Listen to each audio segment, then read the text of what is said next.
Hey guys, I hope you are doing great today. At the end of the year, one of the things I like to do is kind of reflect back on the year and man, 2020, right?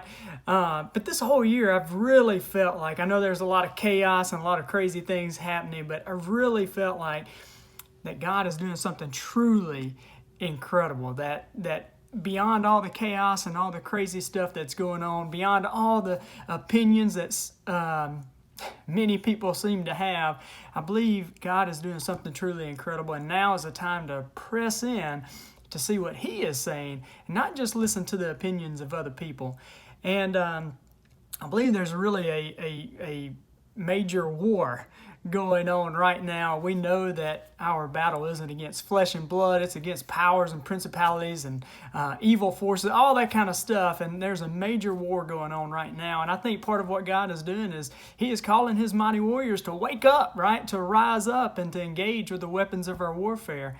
And if you don't know what those are, you can look up Ephesians 6. But I think also, I can see also that God is separating out those mighty warriors, kind of like in Gideon, where He calls Gideon to get his army, and He says, hey, the folks that are scared, y'all going back home. And He dwindles them down, and He continues to dwindle them out. And I believe that's what God is doing right now too, is He's calling His mighty warriors to wake up, to come out of hiding. It's time to engage with the weapons of our warfare.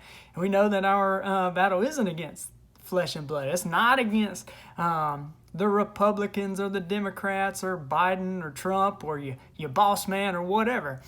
But it's time to engage, and I believe God is doing something truly incredible. So I've been praying into that. Like, I see all these opinions, I see what's going on, but what are you saying? What do you want your church to know? What do you want your body to know? And I woke up with this phrase in the middle of the night on my mind, and I said, oh man, I got to roll over and write that down. Ain't no way I'm going to remember that when I wake up in the morning. So I roll over, write it down, and I wake up the next morning, and I was like, whew, okay.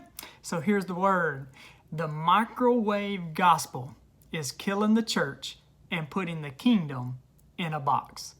How about that? The microwave gospel is killing the church and putting the kingdom in a box. So you work hard and we rush and we get people to make a decision, but then we leave them there at the altar. We've got this world of instant popcorn and instant oatmeal and Instagram, and we want instant Christians, right? And I know that once you make a decision, salvation is in an instant. I know that, right? But maturity takes time. See, hearts are being transformed, but mindsets are not. Jesus came and taught about the kingdom, and it would be upon this rock that He would build His church, His ecclesia, and the gates of hell would not overcome it. See, when we make a decision for Jesus, we are adopted into a family. We are adopted. We become heirs. And in this family, Dad is king, right? And you can look up Psalm. Psalm says He turns paupers into princes and seats them on their royal thrones of honor. See, what's happening in the church is we're leaving folks at the altar with a pauper mentality, right? And mainly because we focus on religion and ritual and not relationship and equipping people. I'm from the business world. I ain't no minister, I ain't no pastor, I ain't no clergyman, right? I'm a businessman. And in the business world, we call that being transactional, right?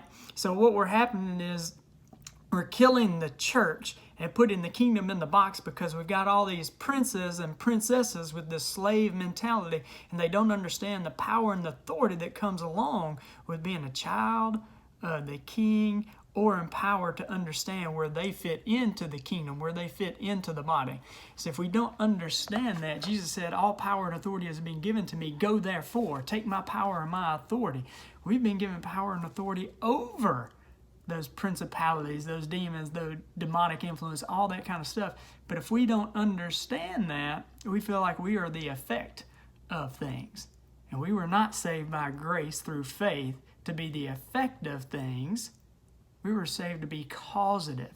So, I felt like I was supposed to share the word. The microwave gospel is killing the church and putting the kingdom in a box. Hey, mighty warriors, it's time to rise up. It's time to come out of hiding. It's time to engage.